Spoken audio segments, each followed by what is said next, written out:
ప్రత్యేకంగా ఆడవాళ్ళకు ఎలాంటి సమస్యలతో బాధపడుతూ ఉంటారంటారు? ఆడవాళ్ళు, పిల్లలు, every age they are suffering with. 8 years పిల్లలే మెచ్యూర్ అవుతున్నారని వింటున్నాం. అంటే ఇది అసలు ఏ కారణం చేత ఇలా అవుతున్నారంటారు? చాలా తెలియకుండానే పేరెంట్స్ వాళ్ళకి ఈజీ మెథడ్, ఈజీగా రెడీగా ఉంది, వాళ్ళకి ఆకలిస్తుందా,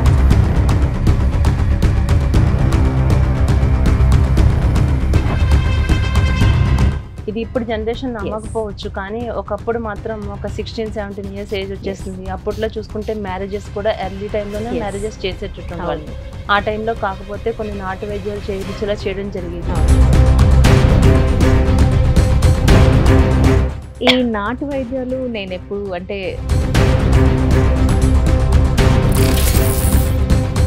మేము ఎవరైతే ఒక 17-18 ఇయర్స్ దాటిన తర్వాత కూడా మెచ్యూర్ కాలేకపోయారో అట్లాంటి వాళ్ళకి ట్రీట్మెంట్ ద్వారా అయిన తర్వాత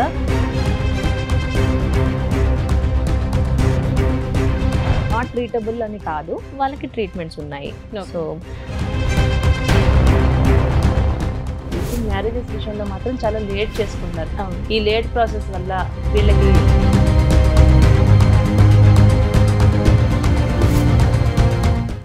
ప్రతి ప్యాటర్న్ కి, ప్రతి పాయింట్ కి గుడ్ అండ్ బ్యాడ్ రెండు ఉంటాయి. కరెక్ట్ గా చెప్పండి, మ్యారేజెస్ అనేది ఆడపిల్లలు ఏ వయసులో చేసుకుంటే మంచిది, ఏ వయసులో పిల్లల కంటే మంచిది అంటారు మీ అభిప్రాయం? 2 అప్రోచెస్ అండి. డెఫినెట్ గా బీయింగ్ అమ్మాయిలు ఎక్కువగా ఫేస్ చేసే ప్రాబ్లం ఏంటి అంటే వైట్ డిశ్చార్జ్. ఎస్, దీంతో చాలా ఎక్కువ అన్కంఫర్టబుల్ ఫీల్ అవుతూ ఉంటారు. అంటే ఇది రెగ్యులర్గా ప్రతి ఒక్క అమ్మాయిలో ఈ ప్రాబ్లం ఉంటుందా, లేకుంటే జనరల్ రొటీన్ హార్మోన్స్ ఏవైతే ఉంటాయో ఆ సైక్లికల్ ఇంపాక్ట్ వల్ల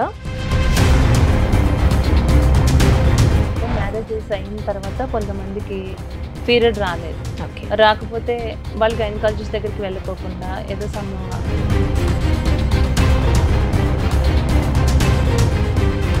ఇట్లా వాడటం వల్ల వాళ్ళకి ఏమైనా అబార్షన్స్ అయ్యే ఛాన్సెస్ కానీ ఇట్లా ఏమైనా అవ్వచ్చు అంటారా?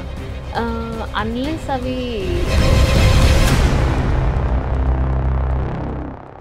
ఇప్పుడు ఆఫ్టర్ సెక్స్ తర్వాత కూడా బ్లీడింగ్ అవుతుంది అంటే దాన్ని అస్సలు నెగ్లెక్ట్ చేయొద్దు, ఖచ్చితంగా మీరు చూపించుకోవాలి, ఈ విషయాన్ని అశ్రద్ధ చేయకండి అంటారు. అంటే దీనివల్ల ఎలాంటి ప్రమాదాలు వస్తాయి అంటారు ఒకవేళ బ్లీడింగ్ అయితే? సో బ్లీడింగ్ అవ్వడానికి కారణం ఒకటి ఎరోషన్స్ అంటాం, అంటే పుండుగా ఫామ్ అయి ఉంటుంది, లేదా కొన్ని పాలిప్స్ అంటాం, గ్రోత్స్.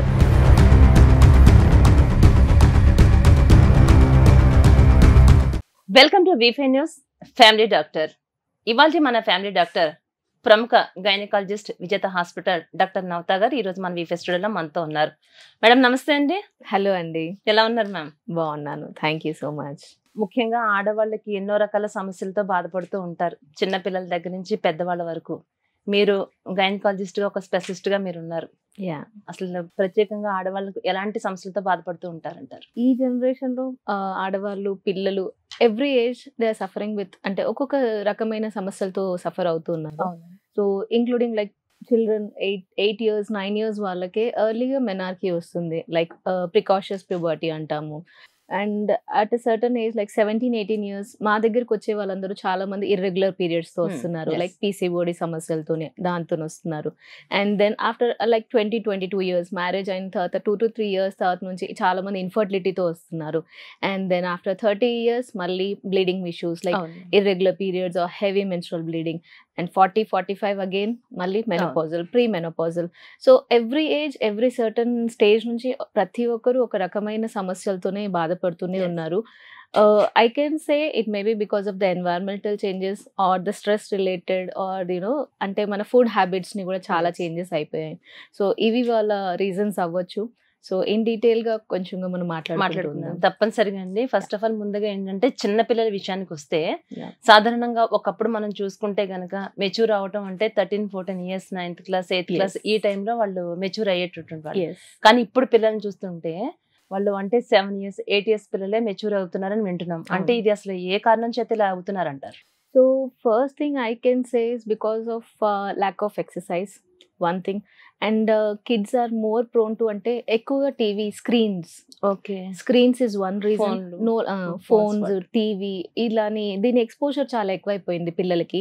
యాక్టివిటీ లేదు, డైట్ చాలా చేంజ్ అయిపోయింది. లైక్ ఎక్కువ కూడా వాళ్ళు చాలా వరకు బిస్కెట్స్ కానీ, మ్యాగీ అని కానీ, Kurkures, all these kind of stuff అదేదైతే వాళ్ళకి హెల్తీ కాదో అది చాలా తెలియకుండానే పేరెంట్స్ వాళ్ళకి ఈజీ మెథడ్, ఈజీగా రెడీగా ఉంది, వాళ్ళకి ఆకలేస్తుందా చిప్స్ తీసామా తినిపించేసాము. సో ఇది వాళ్ళకి one reason is food, lack of exercise, screen activity ఎక్కువైపోయింది. అండ్ సమ్ కైండ్ ఆఫ్ అంటే ఇప్పుడు మనం తీసుకునే చికెన్సే కావచ్చు, లైక్ నాన్ వెజ్ అయినా కావచ్చు, దాంట్లో కొంచెం అడల్ట్రేషన్ అంటాము, like the given some injections, hormonal injections, and even milk అంటాము, బఫెలో మిల్క్, దాంట్లో కూడా స్టెరాయిడ్స్ ని కొంచెం ఇస్తూ ఉంటారు, ఆక్సిటోసిన్ ఇస్తూ ఉంటారు. సో దిస్ ఆర్ అంటే ఇండైరెక్ట్ గా ఎక్కడో చోట పిల్లల పైన ఎఫెక్ట్ చూపిస్తుంది. సో అందుకని వాళ్ళకి కొంచెం హార్మోనల్ డిస్టర్బెన్స్ క్రియేట్ అవుతుంది. That is one reason. There will be other reasons, like అంటే జెనెటికే అవ్వచ్చు, జెనెటిక్ రీజన్స్ అవ్వచ్చు, లేకపోతే ట్యూమర్స్ అంటాము. సో ఈ కాలంలో ట్యూమర్స్ కూడా ఎక్కువ అవుతున్నాయి, బ్రెయిన్ ట్యూమర్స్. సో అవి ఆ రీజన్స్ కూడా చాలా ఇంపాక్ట్ చూపిస్తున్నాయి. సో అలాంటి కిడ్స్ ఎవరైనా ఉంటే, అంటే మరీ బ్లీడింగ్ ఇబ్బంది ఎక్కువ అవుతుందంటే వాళ్ళు డాక్టర్ని కన్సల్ట్ అవ్వడం బెటర్ అవుతుంది. అదే మీరు అన్నట్టుగానే ఫుడ్ విషయానికి వస్తే పేరెంట్స్ పిల్లలకి అంటే ఫస్ట్ ఆఫ్ ఆల్ వీళ్ళకి ఒప్పుకొనడం లేదు.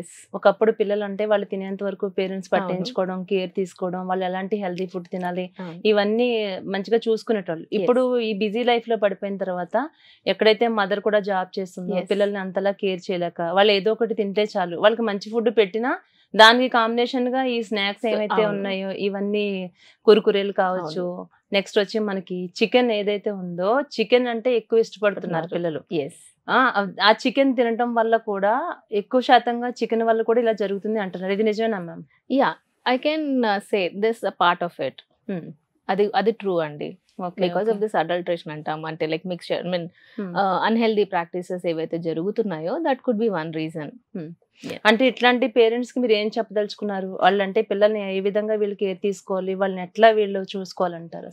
సి ఇప్పుడున్న జనరేషన్ లో అందరూ యాక్టివిటీలోకి రావాలి. At least some kind of yoga కానీ, కొంచెం మనము ఇంట్లోనే ఎక్సర్సైజ్ కానీ, జుంబా, డాన్స్ ప్రాక్టీస్ కానీ, some kind of physical activity, walk కానీ, అందరూ ఫ్యామిలీ అందరూ కూడా ఇన్వాల్వ్ అయ్యి, like kids involving with their parents, అది ఎమోషనల్ గా కూడా మంచి అటాచ్మెంట్ ఉంటుంది కిడ్స్ కి.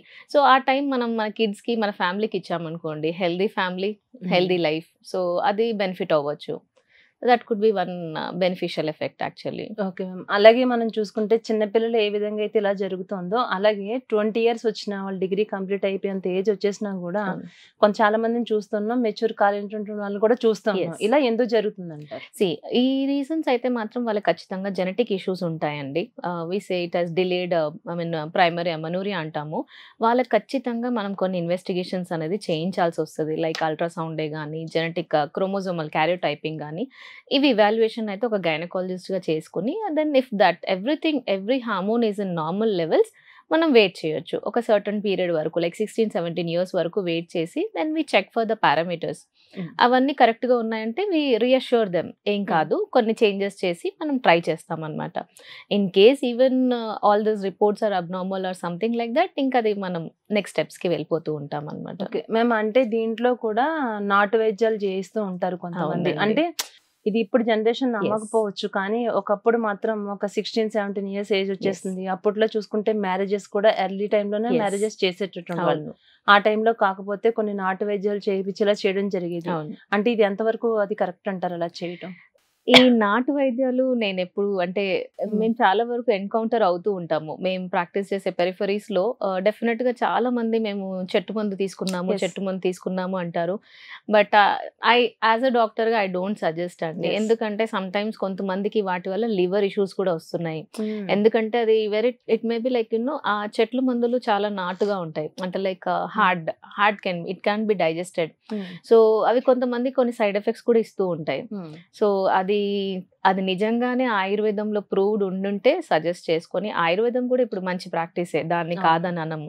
సో అది ప్రూవెన్ ఉన్న ప్రోడక్ట్స్ ని వాళ్ళు వాడితే బెటరే. బట్ ఎవరంటే వాళ్ళు చెట్ల మందులు ఇచ్చిన వాటిని మాత్రం దయచేసి వాడకపోతేనే బెటర్ అని. ఎందుకంటే వాళ్ళు ఏం చెప్తూ ఉంటారంటే, ఈ మెడిసిన్స్ కనుక మీరు యూజ్ చేయటం వల్ల భవిష్యత్తులో ఎన్నో రకాల ప్రాబ్లమ్స్ వస్తాయి, క్యాన్సర్స్ వస్తాయి, తర్వాత పిల్లలు పుట్టకుండా అయిపోతారు, ఇలాంటి ఈ బెదిరింపు ధోరణిలో ఉండటం వల్లే పేరెంట్స్ భయపడుతూ ఎక్కువ శాతం అటువైపు మొగ్గు చూపుతున్న కూడా మనం చూస్తూ ఉన్నాం.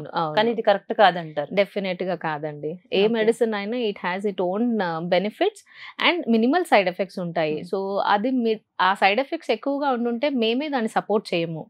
సో బెనిఫిట్స్ చాలా బాగుంటాయి. ఏదైనా కానీ హార్మోనల్ కరెక్షన్ రైట్ టైంలో, రైట్ స్టేజ్లో, రైట్ మెథడ్లో జరిగిపోవాలి. దాన్ని ఎంతగా డిలే చేస్తామో అంత డిఫెక్ట్స్ జరుగుతూ ఉంటాయి. So just because of the tablets ని మనం బ్లేమ్ చేయకూడదు. మీకు ప్రాబ్లమ్స్ వచ్చేస్తాయని టాబ్లెట్స్ ని చెప్పకూడదు. ఇప్పుడు మేము ఒక ట్రీట్మెంట్ రాస్తాము. ఆ ట్రీట్మెంట్ మెథడ్ లో మీరు మెనీ అదర్ ఆస్పెక్ట్స్ కూడా ఉంటాయి. Like only tablets won't work. I say if you practising for PCOD సమస్య ఉందనుకోండి, నా దగ్గరికి 90 kgs 16 years అమ్మాయి 90 kgs 90 kgs అమ్మాయి, నువ్వు ఫస్ట్ వెయిట్ లాస్ అవ్వు, డైట్ మార్చు, ఎక్సర్సైజ్ చేయి, ఆటోమేటిక్గా నీ PCOD తగ్గిపోతుంది. నా దగ్గరికి రావాల్సిన అవసరం మీకు లేదు ఇంకా. సో ఈ మెథడ్స్ ని వాళ్ళు ఫాలో అవ్వలేకపోతారు. They want easy method, easy treatment, అంటే ఇప్పటికిప్పుడు ఈ సొల్యూషన్ వచ్చేయాలి. సో దానివల్ల ఏమవుతుందంటే వాళ్ళకి విసుగు వచ్చేస్తుంది. అబ్బా ఈ టాబ్లెట్సా, ఏం రిజల్ట్ లేదు. సో అది తప్పు, ఆ ధోరణి తప్పు. Only tablets definitely won't work. మనం ఇంకా మన ఎఫర్ట్స్ పెట్టాల్సిందే.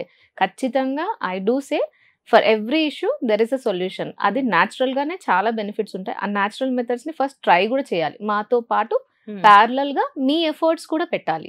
Then that will help us. మేము ఎవరైతే ఒక 17-18 years దాటిన తర్వాత కూడా మెచ్యూర్ కాలేకపోయారో అట్లాంటి వాళ్ళకి ట్రీట్మెంట్ ద్వారా అయిన తర్వాత భవిష్యత్తులో వీళ్ళు ఏమైనా ఎలాంటి ప్రాబ్లమ్స్ అయినా ఫేస్ చేయాల్సి ఉంటుందంటారా? అంటే ఫర్ ఎగ్జాంపుల్ మ్యారేజ్ అయిన తర్వాత వీళ్ళకి ప్రెగ్నెన్సీ విషయంలోనే కానీ ఏమైనా ప్రాబ్లమ్స్ వచ్చే అవకాశం ఉంటుందంటారా? ఇట్లాంటి వాళ్ళకి పర్టికులర్ గా ఉండొచ్చండి. ఎందుకంటే కొంచెం డిలేడ్గా హార్మోన్స్ వాళ్ళ స్టిమ్యులేషన్ లేట్ అయి ఉంటుంది కాబట్టి వీళ్ళు కొంతమంది ఇన్ఫర్టిలిటీ ఇష్యూస్ని ఫేస్ అయ్యే ఛాన్సెస్ ఎక్కువ ఉంటాయి అన్నమాట. So but it is not like not treatable అని కాదు, వాళ్ళకి ట్రీట్మెంట్స్ ఉన్నాయి. సో అదే చెప్పాను కదా, right time right doctor will help you sort your solutions. అంతే. ఇప్పుడు మనం ఉన్నటువంటి జనరేషన్ చూసుకుంటే, ఈ ఫాస్ట్ లైఫ్ లో చూసుకుంటే గనక ఆడపిల్లలకి ఒకప్పుడు 20 years లోపులోనే మ్యారేజెస్ చేసేటటువంటి వాళ్ళు.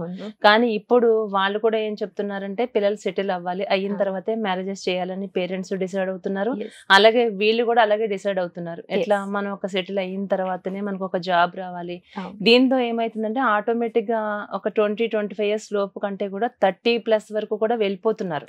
వెళ్ళిన తర్వాత ఇది కాదు లైఫ్, మనం సెటిల్ అవ్వాలని చెప్పి మ్యారేజెస్ విషయంలో మాత్రం చాలా లేట్ చేసుకుంటున్నారు. ఈ లేట్ ప్రాసెస్ వల్ల వీళ్ళకి ఎలాంటి అంటే భవిష్యత్తులో ఎలాంటి ప్రాబ్లమ్స్ వీళ్ళు ఫేస్ చేయాల్సి ఉంటుంది అంటారు, పిల్లల విషయంలో ముఖ్యంగా?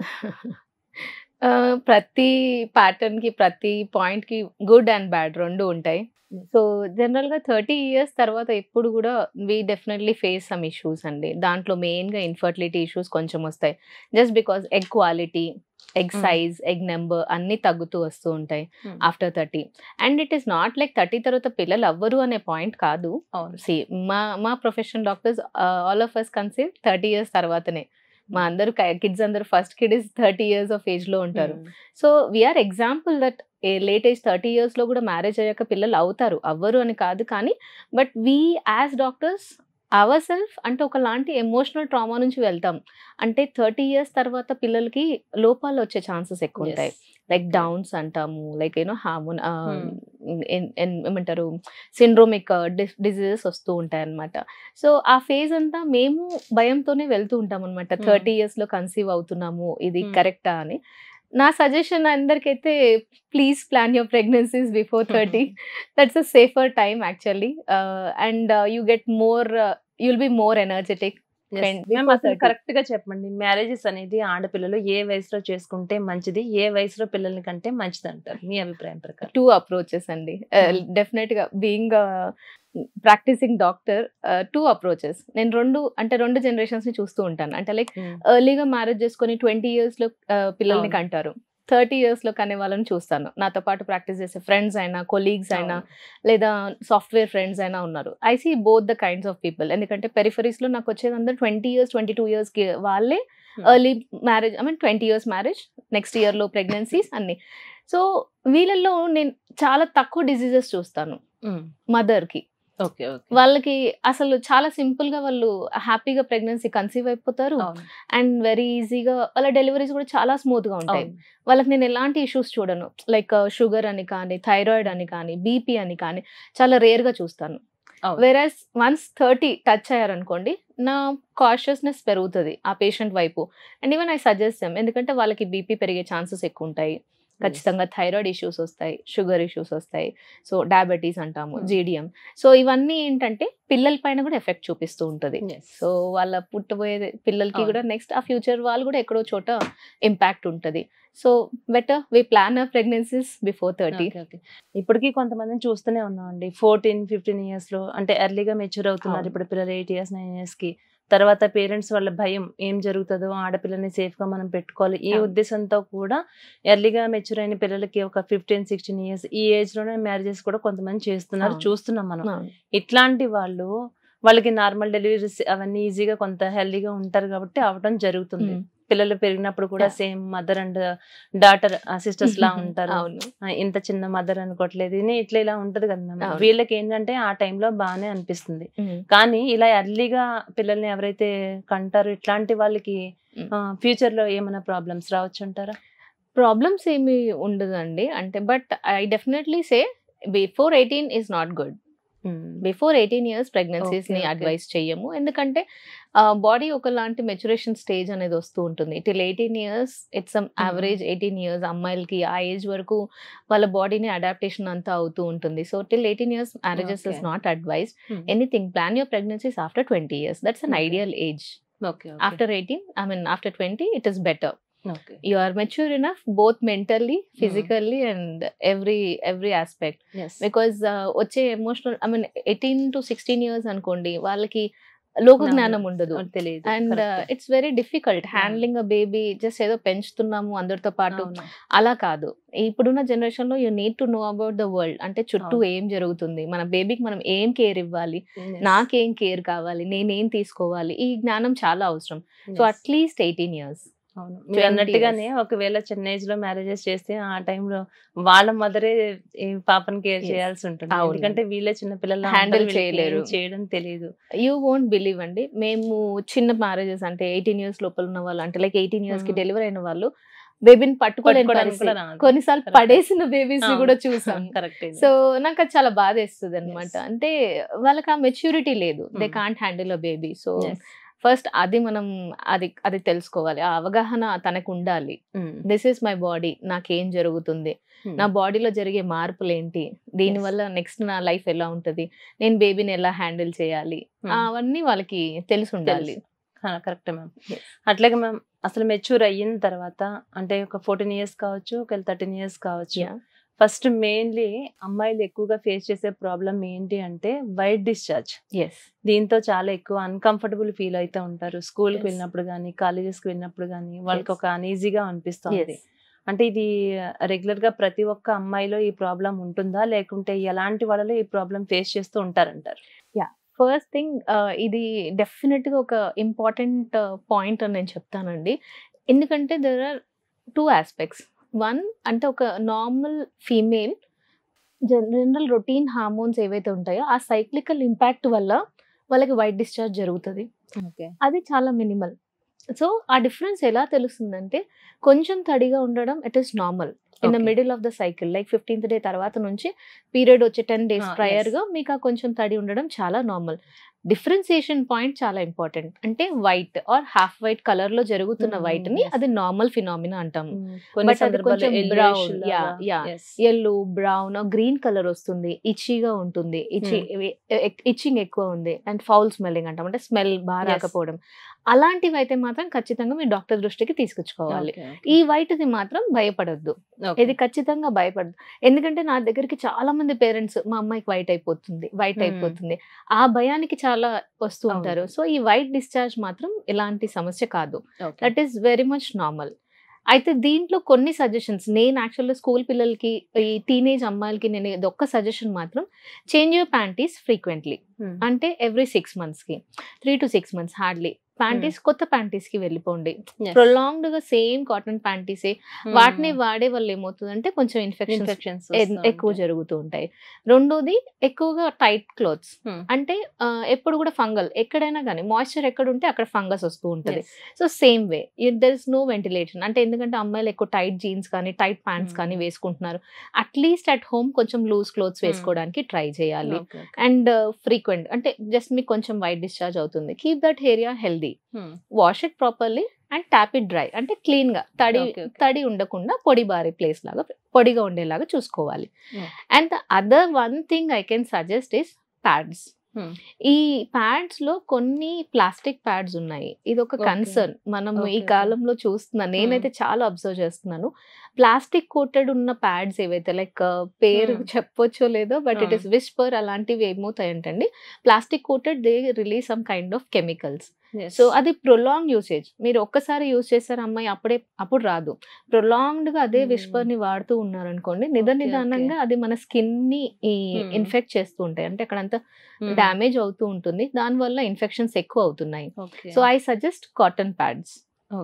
కాటన్ ప్యాడ్స్ చాలా బెనిఫిట్ ఉంటుంది. ఐ అండర్స్టాండ్ దాని సోకేజ్ అంటే అబ్జార్ప్షన్ తక్కువ, ఎక్కువ ఫ్రీక్వెంట్ గా చేంజ్ చేయాల్సి వస్తుంది cotton pads. But I suggest that are safer than this plastic coated pads. So ఇంకా బెనిఫిట్ అంటే మెన్స్ట్రువల్ కప్స్ అంటాము. సో మెన్స్ట్రువల్ కప్స్ గురించి చాలా మందికి అవగాహన ఉండదు.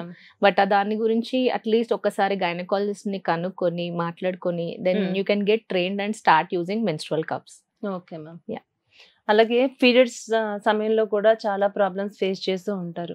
కొంతమందికి పెయిన్ వస్తూ ఉంటుంది పీరియడ్ టైంలో, కొంతమందికి 2 days అవుతూ ఉంటుంది, కొంతమందికి 5 days. అంటే బ్లీడింగ్ అవ్వటం ఒక విషయం అయితే వీళ్ళు తట్టుకోలేనంత పెయిన్ తో చాలా పెయిన్ తో బాధపడుతుంటారు. అట్లాంటప్పుడు పిల్లల కన్నా వాళ్ళ మదర్ వాళ్ళ బాధ చూస్తుంటే అంటే పిల్లలు అలా బాధపడుతుంటే వీళ్ళు చూడలేకపోతారు. వాళ్ళని స్కూల్ పంపించాలన్నా కాలేజెస్ పంపించాలన్నా వాళ్ళు సఫర్ అవుతారని ఆలోచిస్తూ ఉంటారు. అసలు ఈ పెయిన్ ఎందువల్ల వస్తుంది అంటారు? ఒకవేళ అట్లాంటి పెయిన్ వచ్చినప్పుడు ఏమైనా టాబ్లెట్స్ అవన్నీ వేసుకోవచ్చా, వేసుకోవద్దా? పీరియడ్ పెయిన్ డిస్మెనోరియా అంటాము. సో ఈ డిస్మెనోరియాని కేటగరైజ్ చేయొచ్చండి.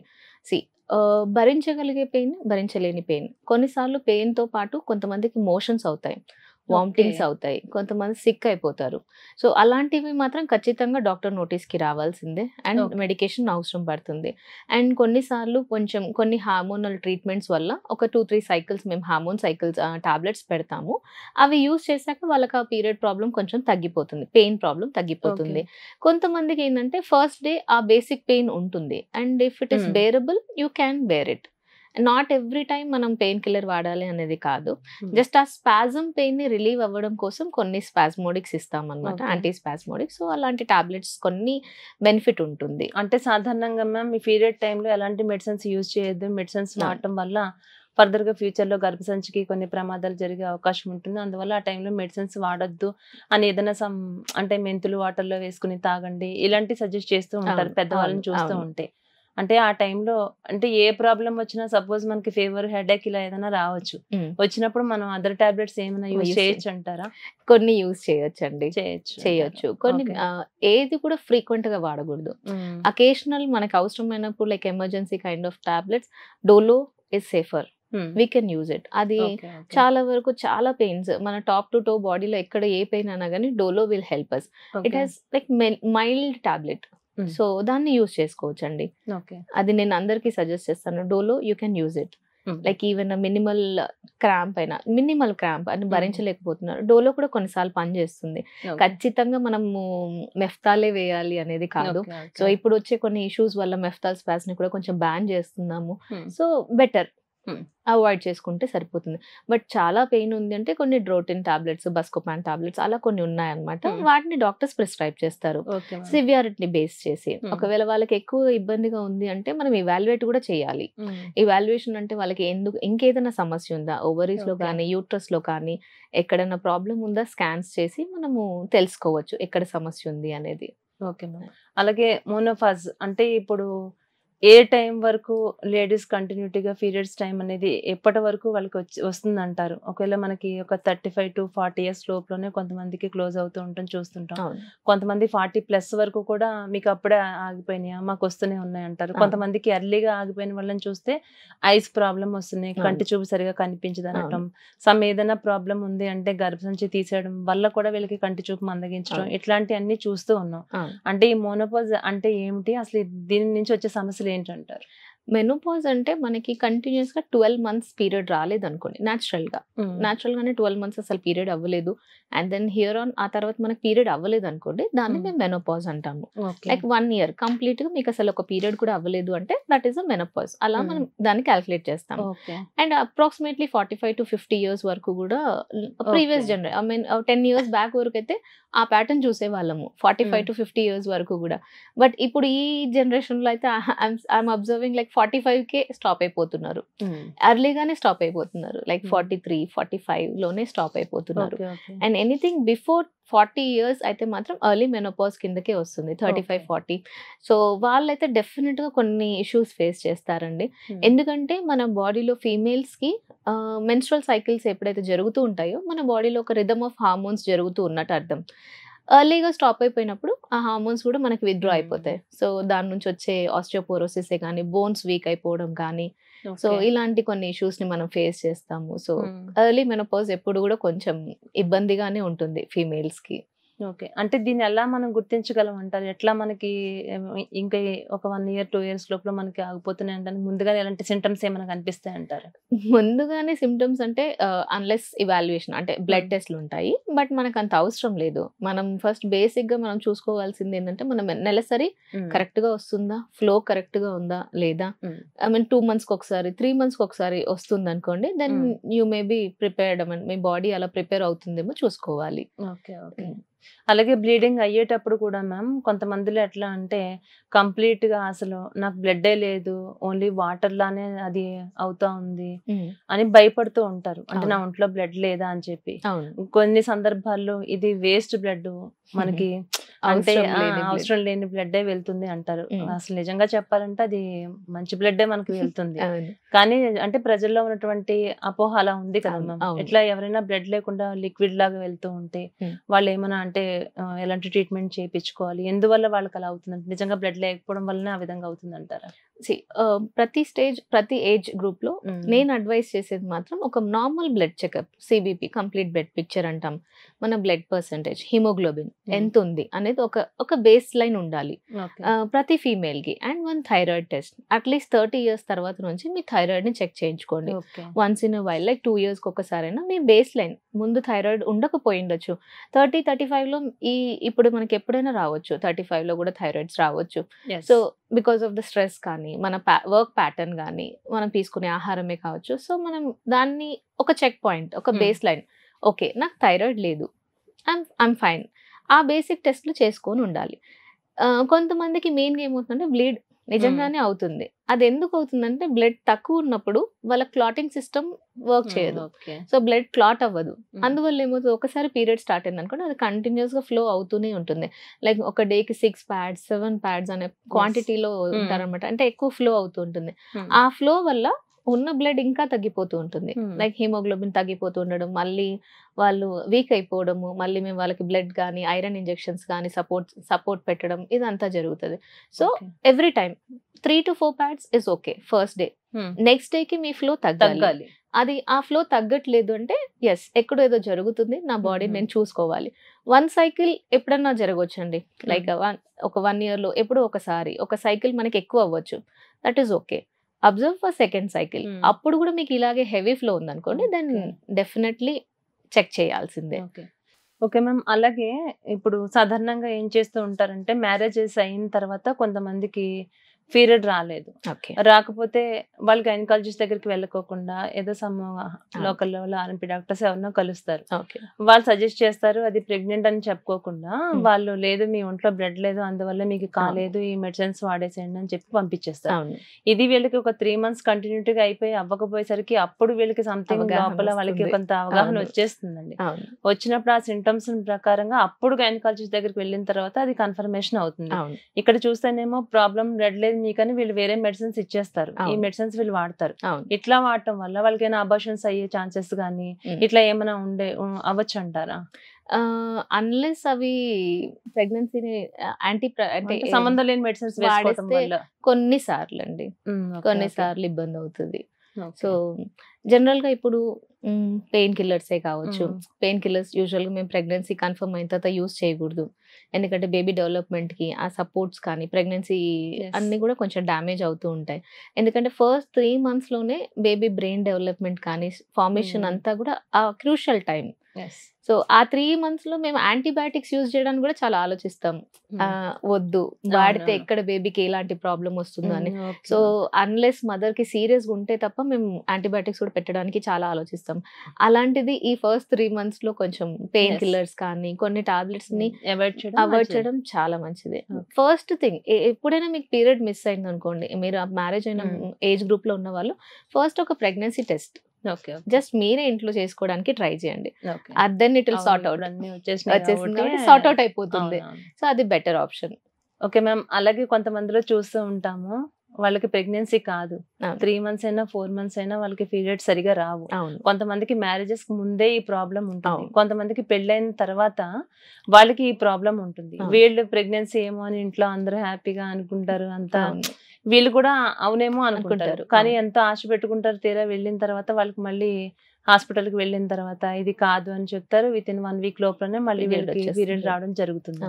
అసలు ఎందువల్ల మ్యారేజెస్ అయిన తర్వాత కూడా కొంతమందిలో ఇలాంటిది కనిపిస్తూ ఉంటుంది అంటారు? అలా మ్యారేజ్ అయిన తర్వాత స్పెసిఫిక్ గా ఏమి ఉండదండి. మేబీ మెయిన్ గా మేబీ స్ట్రెస్, అంటే న్యూ ప్లేస్ లో అడాప్టేషన్. అత్త వాళ్ళ ఇల్లు కొత్తగా ఉంటది. సో ఆ ప్లేస్ అడాప్టేషన్ లో ఏమవుతుందంటే పీరియడ్ మిస్ అయిపోవడం, అంటే స్ట్రెస్ రిలేటెడ్ గా కూడా కావచ్చు, కొత్త వాతావరణం. దానివల్ల ఆల్రెడీ ఉన్న 3 months డిలే కాస్త అది 4th month డిలే కూడా అయిపోయి ఉండొచ్చు అంతే. But it is not related with marriage. So పర్సేగా మేబీ ఆ ఫుడ్ హ్యాబిట్స్ మారిపోవచ్చు, అన్నిటి వల్ల కూడా వాళ్ళు పీరియడ్ డిలే అయి ఉండొచ్చు. బట్ దిస్ ఇస్ ఎక్స్క్లూజివ్ గా కొన్ని రీజన్స్ అయితే పీసీఓడికే ఎక్కువ దారి, అంటే దాని వైపుగానే ఉంటుంది అది. సో దాన్ని మనం చెక్ పాయింట్ పెట్టుకోవాలి, చెక్ చేసుకోవాలి, ట్రీట్మెంట్ తీసుకోవాలి. అది. అలాగే మేము ఈ గర్భాశయ క్యాన్సర్స్ అనేది కూడా ఇప్పుడు రెగ్యులర్ గా ఎక్కువగా వింటున్నాం. ఒకప్పుడు చూస్తే గనక ఒక 40+ వాళ్ళకే ఇలాంటి వింటూ ఉండేవాళ్ళం. అప్పుడు కూడా క్యాన్సర్స్ వరకు వినేవాళ్ళం కాదు. గర్భసంచికి సంబంధించినటువంటి ప్రాబ్లమ్స్ వస్తున్నాయి, వైట్ డిశ్చార్జ్ అవుతుంది, స్టమక్ పెయిన్ వస్తుంది అంటే ఇంకా లేదు, మీకు గర్భసంచి తీసేసేయాలని ఆపరేషన్స్ చేసేసారు అప్పుడు చేసేటటువంటి వాళ్ళు. ఇప్పుడు చూస్తూ ఉంటే గనక అది వీళ్ళకి ఎలాంటి పెయిన్ ఉండట్లేదు, ఏం తెలియట్లేదు. సడన్ గా వెళ్ళి చూపించుకుంటే స్టేజ్ 1 స్టేజ్ 2 అనేంత వరకు వెళ్ళిపోతుందండి. మనం ముందుగానే మనకి క్యాన్సర్ అటాక్ అవుతుంది అనే విషయాన్ని మనం ఎలా తెలుసుకోవాలి, ఒకవేళ అలాంటి ప్రాబ్లం మనం ఫేస్ చేయాల్సిన అవసరం లేకుండా ఎలాంటి జాగ్రత్తలు తీసుకోవాలి, ఏమైనా ఇంజెక్షన్స్ రూపంలో ఇట్లాంటివి ఏమైనా ఉన్నాయా? అవునండి. First thing cervical cancer rising point. Actual గా ఇండియాలో ఎప్పుడు మోస్ట్ కామన్ క్యాన్సర్ కింద సర్వైకల్ క్యాన్సర్ ని ఫస్ట్ ర్యాంక్ చేస్తాము. Next coming is breast cancer. So ఈ 2 points అయితే యాక్చువల్లీ నాకు ఒక స్పెషల్ నోట్ చెప్పాలని ఉంది. సర్వైకల్ క్యాన్సర్ ఫస్ట్ స్క్రీనింగ్ అంటాము. Every female who is around 40 years of age first Pap smear అని టెస్ట్ అంటాం. చాలా బేసిక్ టెస్ట్ అండి, అదేం నొప్పి ఉండదు, ఏమీ ఉండదు. జస్ట్ ఒక గైనకాలజిస్ట్ ని కలవండి, ఒక చిన్న టెస్ట్ అంతే. మీ సర్విక్స్ ని విజువలైజ్ చేసుకుంటూ ఒక చిన్న టెస్ట్ చేస్తాం, ప్యాప్ స్మియర్. అది పెయిన్ ఉండదు, బట్ జస్ట్ అది శాంపుల్ వెళ్ళిపోతుంది. మీకు రిపోర్ట్ ఒక 1 day లో వచ్చేస్తుంది, 3 days లో వచ్చేస్తుంది. ఆ రిపోర్ట్ ని బేస్ చేసుకొని ఏమైనా మార్పులు స్టార్ట్ అయ్యాయా, ఏమైనా ఎరోషన్స్ ఉన్నాయా, ఏమైనా ఇన్ఫెక్షన్స్ ఉన్నాయా, దాన్ని బట్టి ట్రీట్మెంట్ స్టార్ట్ అయిపోతుంది. ఎర్లీ డయాగ్నోసిస్ మనకి ప్యాప్ స్మియర్ తో అయిపోతుందండి. అది ఫస్ట్ సింపుల్ టెస్ట్, అదేమంత భయంకరమైంది కాదు, చాలా సింపుల్ టెస్ట్ అది. సో ప్యాప్ స్మియర్ చాలా హెల్ప్ అవుతుంది. అల్ట్రాసౌండ్ అంటే మనకి బ్లీడింగ్ ప్యాటర్న్స్ కానీ, నెలసరి మధ్యలో బ్లీడింగ్ అవుతున్నా కానీ, ఇవి ఫస్ట్ సిమ్టమ్స్. మనకి మన బాడీని కొంచెం మనం అలర్ట్ గా ఉండాలి, ఏం జరుగుతుంది నాకు. సో వైట్ డిశ్చార్జ్ ఎక్కువ అవుతుంది, లేదా నెల మధ్యలోనే బ్లీడింగ్ అవుతుంది, లేదా bleeding after sex, immediately after sex, ఇలాంటివి ఫస్ట్ మనం అవి ఆ ఐడియా కూడా పెట్టుకోవాలి. అవి ఏం లేని వాళ్ళు 40 years తర్వాత నుంచి ప్యాప్ స్మియర్ టెస్ట్ చేసుకుంటూ ఉండాలి ఎవ్రీ 3 years. అన్లెస్ ఏదైనా చేంజెస్ ఉన్నాయనుకోండి యాన్యువల్ గా చేసుకోమంటాం. కొంచెం మార్పులు ఉన్నాయి, ఎర్లీ సిమ్టమ్స్ ఏమైనా ఉన్నాయి అంటే లైక్ జస్ట్ బేసిక్ ఎరోషన్స్ కానీ, ఇన్ఫ్లమేటరీ చేంజెస్ అని కానీ అనిపించినప్పుడు ఇయర్లీ చెక్ చేసుకోమంటాము. ఏమీ లేదు అంటే 3 years once ఒకసారి చెక్ చేసుకోవచ్చు. అంటే 40 years తర్వాతనే మనం టెస్ట్ ఖచ్చితంగా చేసుకుంటూ చేసుకుంటే ఉండాలి. అంటే ఎలాంటి ప్రాబ్లం ఉన్నా లేకపోయినా 40 years చెక్ తర్వాత పెట్టుకోవాలి. చేయించుకుంటే మాత్రం చాలా మంచిది అంటారు. మంచిది.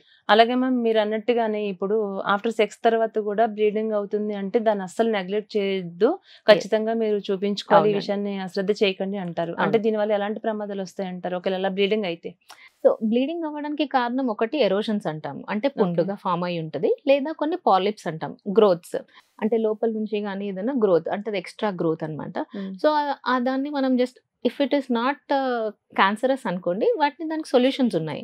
జస్ట్ పాలిపెక్టమీ అంటాము. ఆ పాలిపెక్టమీ చేసేసి అవి తీసేసేయడం గానీ, ఆ ఎరోషన్స్ కి మాత్రం కొన్ని మందులు ఉంటాయి, వాటిని వాడుకోవడం గానీ, అవసరమైతే క్రయోథెరపీ అంటాము, దాన్ని కూడా సజెస్ట్ చేస్తూ ఉంటాము. సో కొన్ని బేసిక్ ట్రీట్మెంట్స్ తోని సెట్ అయిపోతుందండి.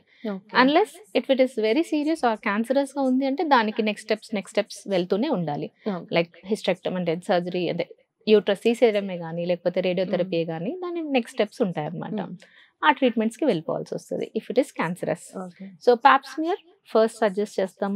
ఆ తర్వాత దానిలో కన్ఫర్మేషన్ అయ్యే కొద్దీ నెక్స్ట్ స్టెప్ కాల్పోస్కోపీ కానీ లేకపోతే నెక్స్ట్ బయాప్సీస్ కానీ అవన్నీ సజెస్ట్ చేస్తాము. So this is cervical cancer. Cervical cancer rising stage లో ఉన్నందుకు మనకు కొన్ని వ్యాక్సిన్స్ వచ్చాయి. యాక్చువల్గా సర్వారిక్స్ అండ్ గార్డాసిల్ అని 2 వ్యాక్సిన్స్ అయితే ఉన్నాయి. సో 9 years నుంచి 40 years వరకు అందరికీ సజెస్ట్ చేస్తున్నాము. సో అవి 2 doses 3 doses లాగా ఇస్తున్నాం అనమాట. సో ఈవెన్ ఇప్పుడు గవర్నమెంట్ కూడా ఫ్రీగా ఇవ్వడం స్టార్ట్ చేశారు, సెంట్రల్ గవర్నమెంట్ నుంచి. సో దాన్ని ఇంకా వ్యాక్సినేషన్ సప్లై స్టార్ట్ అయితే మాత్రం that will be revolutionary change. మనకి చాలా అవసరం అండి. అసలు నా ఉద్దేశ ప్రకారంగా నాకు ఏమనిపిస్తుంది అంటే, సాధారణంగా ఆడపిల్లలు పుట్టినరోజులు ఉన్నాయి అన్నప్పుడు పేరెంట్స్ వాళ్ళకి మంచి కాస్ట్యూమ్స్ కానీ మంచి జ్యువెలరీ కానీ ఇవన్నీ అమ్మాయిలు మనం అందంగా చూసుకోవాలని చెప్పి వాళ్ళ కోసం ఎంత ఖర్చు పెట్టడానికైనా బర్త్డేస్ వచ్చినాయి అన్నప్పుడు ఖచ్చితంగా ఒక 10,000 కానీ 20,000 కానీ వాళ్ళ ఇష్టాలు ఏమైతే ఉన్నాయో వాటిని వీళ్ళు నెరవేర్చడానికి, హ్యాపీగా ఇద్దరు హ్యాపీ ఫీల్ అవడానికి ఇలా చూస్తూ ఉంటారు. మెయిన్లీ నేనేమనుకుంటున్నాను అంటే, మనం వీటికి కాదు ఫస్ట్ మనం ఖర్చు పెట్టాల్సింది హెల్త్ కి. ఆడపిల్లలకి ముఖ్యంగా మనం ఫస్ట్ చేయాల్సింది ఏంటంటే, ఈ వ్యాక్సిన్ వచ్చింది 9 years నుంచి అంటున్నారు కాబట్టి పేరెంట్స్ ఖచ్చితంగా ఇది దృష్టిలో పెట్టుకుని ఈ వ్యాక్సిన్ చేయించడం వల్ల మనం మంచి బంగారు భవిష్యత్తు ఇచ్చినట్టే కదా. డెఫినెట్ గా అండి, డెఫినెట్ గా. మనము వాళ్ళు పెద్ద మనిషి అయ్యారని ఫంక్షన్ చేసుకోవడం కన్నా కూడా I think even if you can't, మనం కొంచెం స్పెండ్ చేసిన మనకి ఈవెన్ ఇఫ్ గవర్నమెంట్ ఫ్రీ ఇచ్చేంత వరకు వెయిట్ చేయడం ఎందుకు అనుకున్నా కూడా you can go for private vaccinations. It hardly cost you 2,000 to 3,000 అండి. సో ఒక్కొక్క డోస్ దాన్ని కరెక్ట్ గా తీసుకుంటే సరిపోతుంది. దాని కాస్ట్ 3,000 వరకు మాత్రమే ఉంటుందమ్మా. It depends upon the vaccination, ఎందుకంటే దాంట్లో ఎన్ని ఉన్నాయి అనేది దాన్ని బట్టి ఉంటుంది అన్నమాట. మ్యామ్ ఇంకొకటి ఏంటంటే, ఈ వ్యాక్సిన్ ఏదైతే ఉందో దీని వల్ల ఎలాంటి సైడ్ ఎఫెక్ట్స్ ఉండవంటారా? లేదు, vaccines are always beneficial. Okay like ఇప్పటి వరకు మనం టీటీ వ్యాక్సిన్ తీసుకునేవాం, టీటీ కానీ లేకపోతే హెపటైటిస్ బి కానీ, vaccines are good. So doubt ఏం లేదండి. ఎందుకంటే ఈ కరోనా వచ్చిన దగ్గర నుంచి చూస్తుంటే వ్యాక్సిన్స్ అంటేనే భయం అనిపిస్తుంది. కరోనా వ్యాక్సిన్ వల్లనే ఇప్పుడు హార్ట్ అటాక్స్ వస్తున్నాయి, ఎన్నో ప్రాబ్లమ్స్ ఫేస్ చేస్తున్నారని ఎన్నో వింటూ ఉన్నాం. అలాంటిది మంచిగా ఉన్న పిల్లలకి మనం వ్యాక్సిన్ ఇచ్చి ఏమన్నా డేంజర్ లో ప్రమాదంలో పడటం ఇట్లాంటిది అయితే 100% ఏమీ లేదండి. లేదు, సర్వారిక్స్ కానీ గార్డాసిల్ కానీ ఇవి చాలా రోజుల నుంచి వ్యాక్సిన్స్ ఉన్నాయి, బట్ అవగాహనలో లేదు. సో అంటే వాడకంలో ఎవరు అంతగా దాన్ని పుట్ ఫార్వర్డ్ చేయలేదు, అంటే ఎవరు కూడా దానికి స్టెప్ ఫార్వర్డ్ చేయలేదు. అంటే తెలిసేది కాదు. అండ్ 3,000 ఎందుకులే ఆ వ్యాక్సిన్ అలా అనుకునే వాళ్ళు. సో అది ముందు నుంచే ఉంది వ్యాక్సిన్. సో ఆల్మోస్ట్ ఇది నార్మల్ ఇంజెక్షన్ లానే ఉంటుంది, సింపుల్ ఇంజెక్షన్, సింపుల్ వ్యాక్సిన్ అండి. మ్యామ్ ఇది 9 years నుంచి ఎంత వరకు? 40 years వరకు, ఈవెన్ సెక్షువల్లీ యాక్టివ్ ఉన్న వాళ్ళు కూడా అందరూ తీసుకోవచ్చు. ఇదేమి సెక్స్ ముందే అంటే పెళ్ళవక ముందే తీసుకోవాలి అలా ఏం లేదండి. అంటే ఇయర్లీ వన్స్ అంటారా, 6 months ఒకసారి ఎలా ఉంటుందండి? 0-1-6 అని ఉంటది. అంటే సర్వైవారిక్స్ అయితే 0-2-6 అంటే ఒక డోస్ వేసుకున్నాక 1 month తర్వాత మళ్ళీ 6 months తర్వాత అలా. 0 అంటే ఫస్ట్ ఒక డోస్, తర్వాత 1 month, తర్వాత 6 months. గార్డాసిల్ అయితే 0-6 అంటాము. 0 అంటే ఫస్ట్ ఒకసారి తీసుకున్నాక 2 months కి, మళ్ళీ 6 months కి. ఒకవేళ 40 years వరకు వచ్చేసరి 35 to 40 years ఉందనుకోండి, వాళ్ళు కూడా సేమ్ ఇంతేనమ్మా? సేమ్ డోస్, సేమ్ డోసెస్ వాళ్ళు కూడా కంప్లీట్ గా. ఫస్ట్ ఇంజెక్షన్ వచ్చి 1 month లో, తర్వాత మళ్ళీ 6 months కి ఒకటి. 016 026 అంటాము. Based on your stages or whatever it is your pap smear reports, దాన్ని బట్టి మీ గైనక్ మిమ్మల్ని సజెస్ట్ చేస్తారు. Okay ma'am. మేము అలాగే డెలివరీ అయిన తర్వాత ఫర్ ఎగ్జాంపుల్ ఎవరైనా ఇద్దరు పిల్లలు చాలు, ఇప్పుడు మనకి చిల్డ్రన్స్ ఇద్దరు సరిపోతుందని సర్జరీ చేంజ్ చేసుకుంటున్నారు. వాళ్ళ బ్యాడ్ లక్ అనుకోవచ్చు, ఏదైనా కారణం చేత ఒక బేబీకి ఏదైనా జరిగింది అన్నప్పుడు వీళ్ళు మళ్ళీ ఒకటే పాప అయిపోయింది, ఒక బాబాయ్ అయిపోయాడు, మనం ఇలా చేసామని మళ్ళీ రీఆపరేషన్స్ చేయించుకుంటున్నారు కొంతమంది. అవి 100% సక్సెస్ అవుతాయి అంటారా? లేదండి, అది మనం you must understand the logic. It is simple. ఒక పైప్ ని కట్ చేసాము, you're joining the pipe again. Pipe ని మళ్ళీ ప్లాస్టర్ వేసాం, అది అంతే ఫోర్స్, అంతే టెన్సైల్, అంతే స్ట్రెంగ్త్ తో ఉంటుంది అనుకుంటే కాదు. No, definitely not. 50-50 అంతే. So simple. It's again a surgery, but success rate ఏదానికైనా 30% అండి. ఎందుకంటే ఒక సర్జరీలో ఒక పైప్ ని, లిమిటెడ్ పైప్ అది, సపోజ్ ఇట్స్ 10 సెంటీమీటర్, దాంట్లో మేము ఒక 1 సెంటీమీటర్ కట్ చేసేసాము, 1 or 2 సెంటీమీటర్స్ డ్యామేజ్ అయిపోయింది అనుకోండి, ఆ 8 సెంటీమీటర్స్ దాన్ని నేను రెండింటిని జోడిస్తున్నాను. సో నువ్వు 10 సెంటీమీటర్స్ అయితే తీసుకురాలేము, లేదా ఎక్స్ట్రా 2 సెంటీమీటర్స్ నేను యాడ్ చేయలేను. సో ఆ అనాటమీ ఎప్పుడు కూడా సేమ్ ఉండదు, ఎందుకంటే దాని సైజ్ ఒక్క సైడ్ నుంచి ఇంకో సైడ్కి వెళ్ళేప్పుడు దాని సైజే వేరు. ఆ కట్ అయిపోయిన షేప్, ఆ సైజ్, దాన్ని జోడించే దాంట్లో దాని టెన్సైల్ స్ట్రెంగ్త్ కాదు, ఏది కూడా న్యాచురల్ మెథడ్ కి రాదు, న్యాచురల్ స్టేట్ కి రాదు.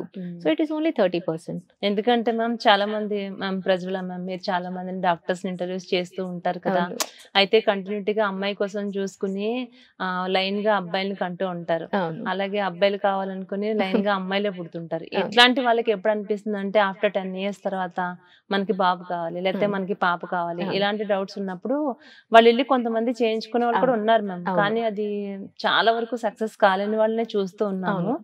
అదొకటి, దాని సర్జరీ టైమింగ్స్ కూడా నార్మల్ గా చేసేదానికంటే కూడా ఎక్కువ టైం ఉంటుందంట దానికి. ఖచ్చితంగా ఎక్కువ. అది చాలా సఫర్ అయితే ఆల్మోస్ట్ మైక్రోస్కోపిక్ సర్జరీ అండి. సో అది మైక్రోస్కోపిక్ సర్జరీ కాబట్టి ఖచ్చితంగా 3 hours 4 hours టైం పడుతుంది, ఎందుకంటే ఒక్కొక్క లేయర్ ని కుదించి మరి మనం ట్రై చేస్తూ ఉంటాం. సో బెటర్ దానికన్నా కూడా మీరు డైరెక్ట్ ఐవీఎఫ్ కి వెళ్ళిపోవచ్చు. So IVF is a bypass. So me tubes తో మీకు సంబంధం లేదు, జస్ట్ మీ ఎగ్ ని తీసుకుంటారు, మీ స్పర్మ్ తోని ఎంబ్రియో ఫామ్ అవ్వగానే ఎంబ్రియోని ట్రాన్స్ఫర్ చేస్తారు. సో ఇందులో ఒక 2 stages ని, అంటే మనం ఒక సర్జరీని బైపాస్ అయిపోవచ్చు. రీఓపెన్ అనే ట్యూబల్ రీకానలైజేషన్ అనే ప్రొసీజర్ ని బైపాస్ అయిపోయి డైరెక్ట్ ఐవీఎఫ్ కి వెళ్ళిపోవచ్చు. ఎందుకంటే అది లక్ ఉంటేనే కావచ్చు, ఇదైతే 100% బెనిఫిట్ ఉంటుంది. 40 ఇప్పుడు 60% దాకా రీచ్ అయ్యారు ఐవీఎఫ్ లో సక్సెస్ రేట్. సో అది బెటర్ ఆప్షన్. అంటే వీళ్ళు ఒకవేళ 40+ లోకి వెళ్ళిపోయిన తర్వాత కూడా వాళ్ళకి పాసిబిలిటీ ఉంటుందంటారా? ఉందండి, ఉంది. ఈ ఐవీఎఫ్ లో ఇప్పుడు సక్సెస్ రేట్స్ ఎక్కువ ఉన్నాయి. ఈవెన్ 40 years వాళ్ళు కూడా బేస్డ్ అపాన్ దిర్ ఎగ్ క్వాలిటీ. అది లక్, కొంచెం లక్ బేసిస్. అంటే ఇది ఎక్కువ ఖర్చుతో కూడుకుంటుందంటారా మ్యామ్? ఎవరైనా చేయించుకోవడానికి ఉంటుందంటారా? ఐవీఎఫ్ అంత కాస్ట్ ఏం లేదండి ఇప్పుడు. ఇప్పుడు ట్యూబల్ రీకానలైజేషన్ సర్జరీకైనా ఆల్మోస్ట్ 1 lakh వరకు అవుతుంది అంతే. ఇంకా ఇది కొంచెం మినిమల్ ఎఫర్ట్స్ తో ఐవీఎఫ్ అయిపోతుంది. 1 or 2 cycles లో సక్సెస్ రేట్స్ వస్తాయి. సో ట్యూబల్ రీకానలైజేషన్ కోసం అంటే మళ్ళీ ఓపెన్ సర్జరీ అని అడిగితే నేను I suggest go to IVF. ఎందుకంటే ఈ సర్జరీ చేశాక కూడా మీకు ఒకవేళ ఆ ప్రెగ్నెన్సీ ట్యూబ్ లో ఆగిపోతుంది కొంతమందికి, గర్భసంచిలోకి రాదు, అంటే ఇంట్రాయూట్రైన్ లోకి రాదు, ట్యూబల్ ఎక్టోపిక్స్ అంటాము. ప్రెగ్నెన్సీ ఫామ్ అవుతుంది కానీ వాళ్ళ బ్యాడ్ లక్ ఏంటంటే అది పాస్ అయ్యే ఫేజ్ లో అది అక్కడే స్ట్రక్ అయిపోతుంది. సో ఆ ట్యూబ్ లో ప్రెగ్నెన్సీ పెరిగే శక్తి ఉండదు.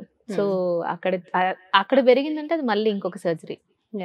సో మళ్ళీ ఆ ఎక్టోపిక్ ప్రెగ్నెన్సీని కట్ చేయాలి, ఆ ట్యూబ్ ని మొత్తం తీసేయాలి.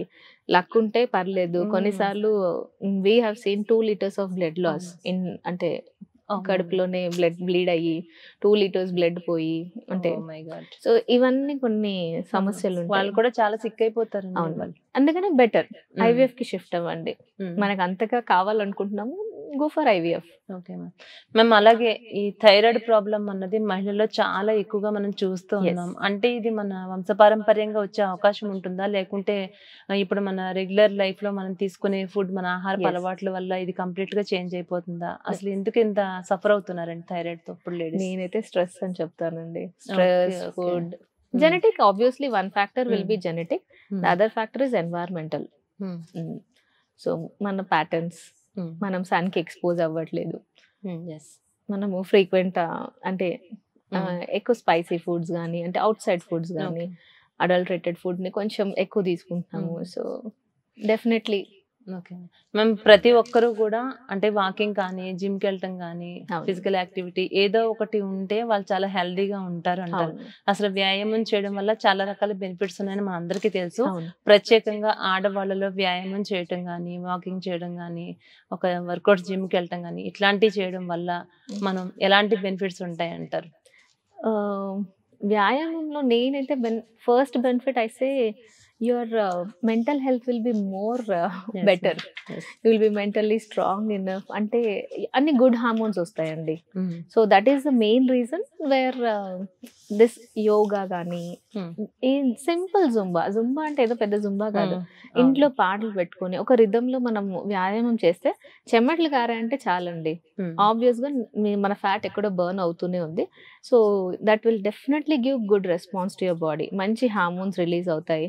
Everything will come in to a pattern. మన బ్రెయిన్ నుంచి హార్ట్ నుంచి అన్ని లంగ్స్ కానీ Mm. Everything will get in to one good rhythm. That will definitely help us. మేము అలాగే ఆహారపు అలవాట్లు చూస్తూ ఉన్నాం. ఇప్పుడు Yeah. చూస్తూ ఉంటే గనుక తీసుకునే ఆహారపు అలవాట్లు ఎవరికి మంచిగా అనిపించడం అవును. లేదు.